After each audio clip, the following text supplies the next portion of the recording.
Yo, halo semuanya, kembali lagi di channel Gambar Ina bersama saya Akil. Dan pada video kali ini saya akan memberikan tips atau tutorial menggunakan software Toonboom Storyboard Pro. Oke, tanpa lama lagi langsung aja kita mulai. Cus.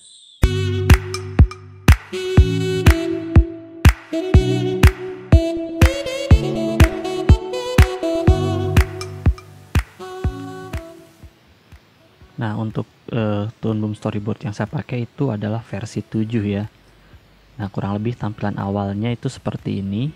Jadi di atas ada kolom untuk mengisi nama file kita. Kita isi latihan aja. Nah, terus di bawahnya ini adalah folder atau directory tempat kita nyimpen filenya. Gitu. Kalau bisa di browse ini mau disimpan di mana. Kalau udah di select folder. Setelah itu di bawah sini ada tempat untuk kita pilih resolusi dari storyboard yang mau kita bikin gitu. Ini harusnya udah lengkap sih ya, semuanya ada. Nah, tapi kalau misalnya resolusi yang teman-teman mau bikin itu nggak ada, ini bisa ditambahin dulu di sini nih. Nah, kita mau resolusinya berapa, terus frame rate-nya berapa, diisi di sini. Kalau udah tinggal di create kayak gitu. Ini saya pakai yang 720 aja. Oke. Nah, kalau misalnya udah, kita langsung klik create project.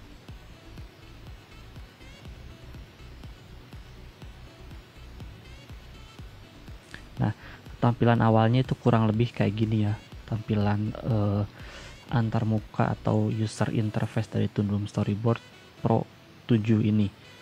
Mungkin saya jelasin dari paling atas. Ini biasa ada menu bar yang isinya file, edit, view, play, storyboard, layer, kamera, dan lain-lain lah pokoknya. Tapi ini jarang saya pakai juga ya semuanya, karena ada beberapa menu yang itu udah ada tombolnya gitu atau shortcutnya. Contohnya ini play, ini menu play ini kan di sini ada play, loop, audio playback, audio scrubbing, dan lain-lain.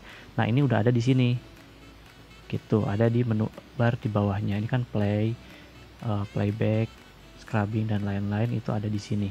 Makanya kadang jarang banget pakai menu bar yang di atas ya, kecuali buat mau ekspor atau mau render, itu biasanya pakai dari sini gitu. Terus yang di bawah sini ini ada menu bar juga di bawahnya.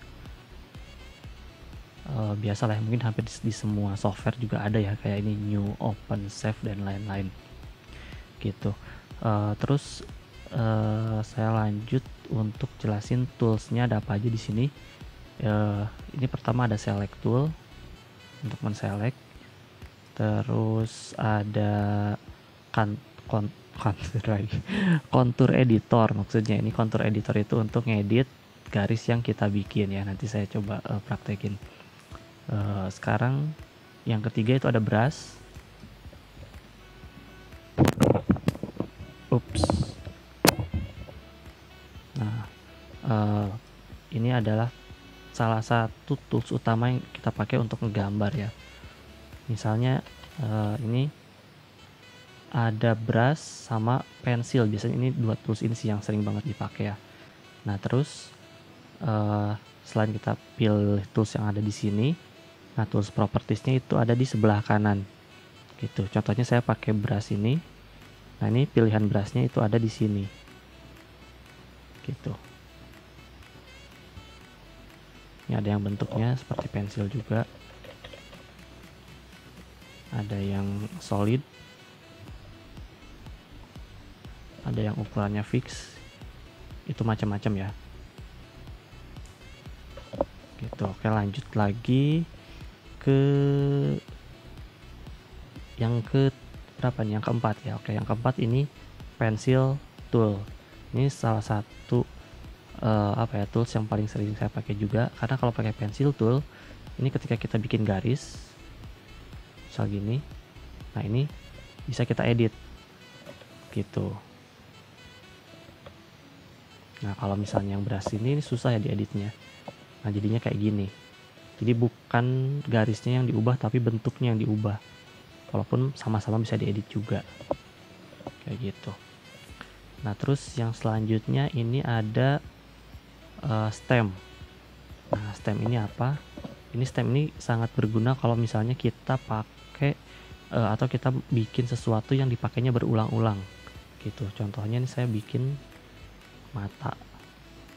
Nah biar saya nggak bikin mata terus-terusan, ini bisa kita register menjadi stem. Caranya ini kita blok. Nah terus di tool properties nya masuk stem dulu. Nah di tool properties ini klik tombol plusnya ini, new brush. Nah akhirnya mata yang kita bikin tadi ini jadi brush baru di sini. Jadi langsung instan gitu, nggak usah kita bikin lagi. Itu kurang lebih penjelasannya untuk tools stem. Selanjutnya ini menghapus, biasa lah ya, hampir di semua software gambar juga ada sih kalau penghapus mah ya. Hapus dulu biar bersih. Nah ini untuk hapus bisa juga pakai select tool, lalu kita select semuanya, langsung dihapus pakai delete gitu. Terus ini teks, biasa ini untuk ngisi teks, untuk bikin tulisan.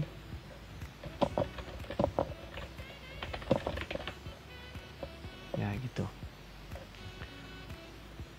Terus ini di bawahnya lagi ada tools untuk bikin bentuk-bentuk kayak kotak, terus lingkaran, garis gitu, dan garis yang bisa melengkung kayak gini. Itu buat teman-teman yang biasa gambar pakai Corel atau pakai AI, punya software-software berbasis vektor, pasti udah familiar lah yang kayak gini. Selanjutnya ini bucket tool untuk mewarnai. Nah warnanya sendiri bisa dipilih di sebelah kanan ya, di sini di tool propertiesnya. Nah ini untuk warnanya. Ini kalau misalnya warnanya terbatas, ini teman-teman emang harus ngeregister dulu manual nih. Misalnya saya mau pakai warna biru yang kayak gini atau biru keunguan. Nah setelah dipilih kayak gini, digeser-geser, klik kanan, new color swatch. Nanti dia warnanya ngeregister gitu. Jadi ini biar menghindari warnanya nggak terlalu banyak di sini gitu. Terus selanjutnya ini ada dropper, ini untuk ngepick warna ya. Terus ini hand, ini biasanya untuk geser-geser. Ini juga select tool gitu. Kalau ke bawahnya ini saya jarang pakai ya sebenarnya. Bawah ini kamera, karena ya biasanya tampilan kameranya gini-gini aja gitu. Oke, sekarang kita lanjut ke tampilan atau ke menu yang ada di bawah. Nah ini namanya menu timeline.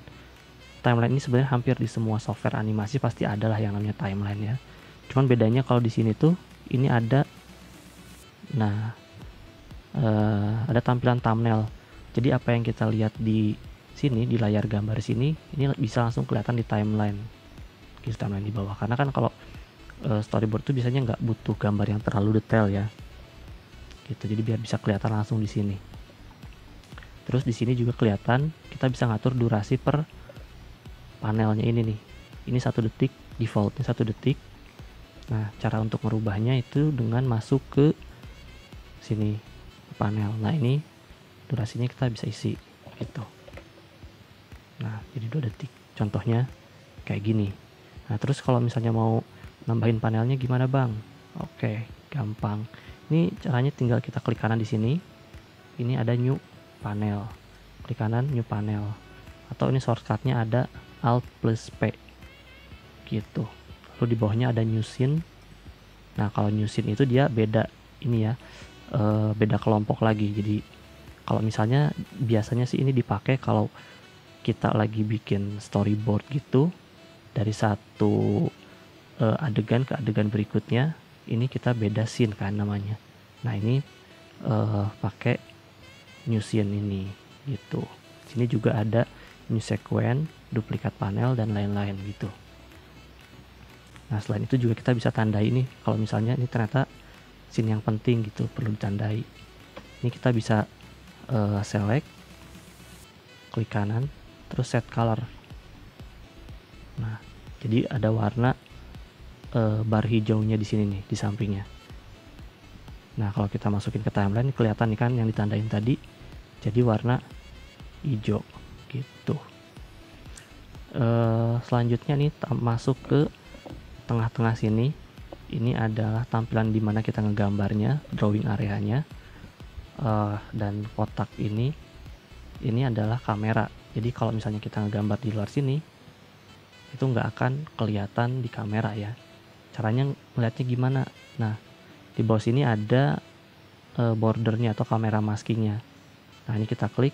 Nah, jadi yang bakal kelihatan di layar itu cuman yang di sini aja gitu. Di sini juga banyak opsinya. Nah, ini ada save area, di sampingnya juga ada save area lagi, ini juga sama save area juga, ini save area lagi, dan ini grid. Grid itu apa ya, penggaris lah sebenarnya kalau arti bahasanya tuh grid itu penggaris. Jadi biar kalau misalnya kita gambar pengen rapih gitu bisa pakai grid. Terus di sini juga ada, nah untuk nampilin durasi atau scene berapa, panel berapa yang lagi kita kerjain. Nah, di sampingnya sini gitu.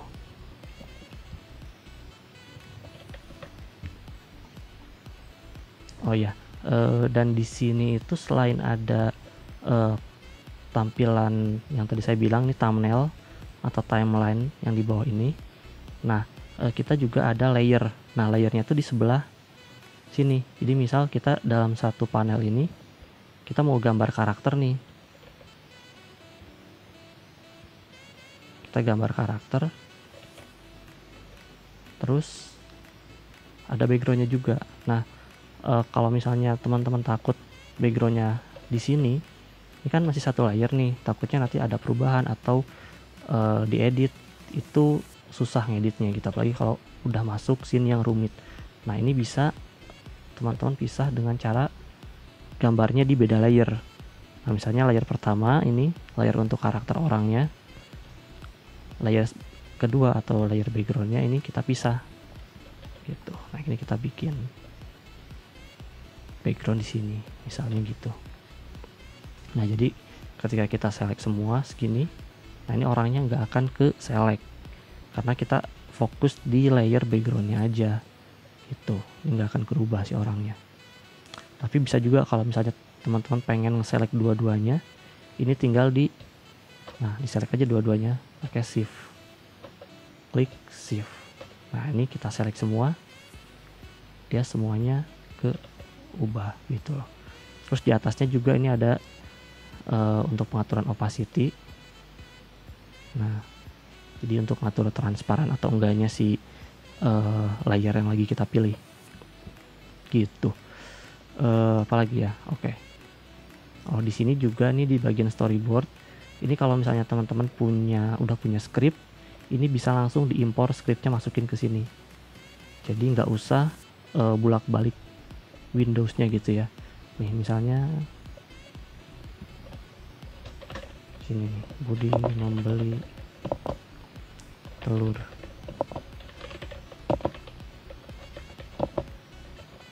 Nah, ini kalau misalnya kita ngetik sendiri. Tapi kalau misalnya teman-teman udah punya, ini bisa langsung klik impor sini. Nah, impor caption. Nah, di sini nanti tinggal dimasukin aja. Ini support filenya itu bisa txt atau rtf. Kalau udah nanti di open.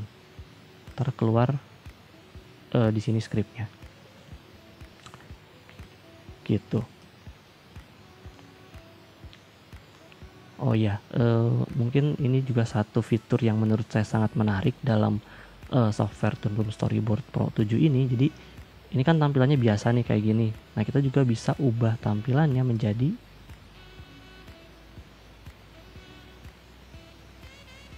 kayak gini. Jadi ini tampilan thumbnail, cuman pas ngeloadnya tadi agak berat ya. Jadi kalau storyboard itu kan biasanya ada keterangan-keterangan yang harus kita isi ya. Nah, ini bisa dimasukin di sini nih. Ada dialog, action notes, slugging notes, dan lain-lain. Jadi tampilannya ini tergantung mau kayak gimana teman-teman nyamannya. Terus juga ada tampilan horizontal,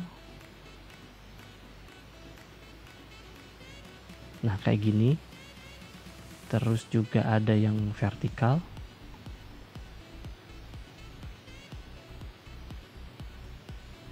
Kayak gini.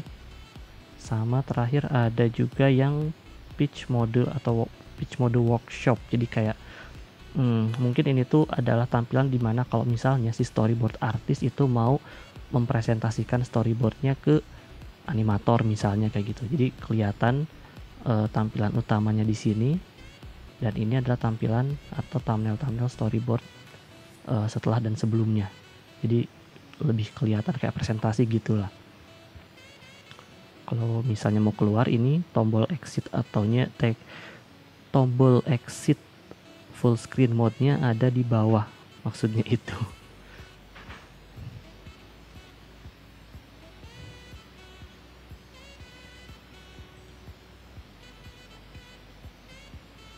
Nah, emang loadnya itu emang agak berat ya.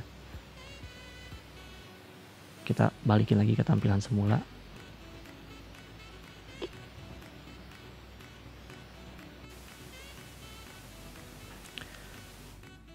Oh ya, mungkin sekedar saran juga dari saya, ketika kita bikin storyboard itu ada baiknya kita mengcustom yang namanya shortcut untuk mempercepat kerja kita juga. Misalnya ini pensil, ini kan biasanya shortcutnya kita nggak tahu nih apa, cuman kalau teman-teman udah terbiasa pakai shortcut pensil misalnya pakai huruf P, nah ini bisa disetting dengan cara masuk ke edit, terus keyboard shortcut.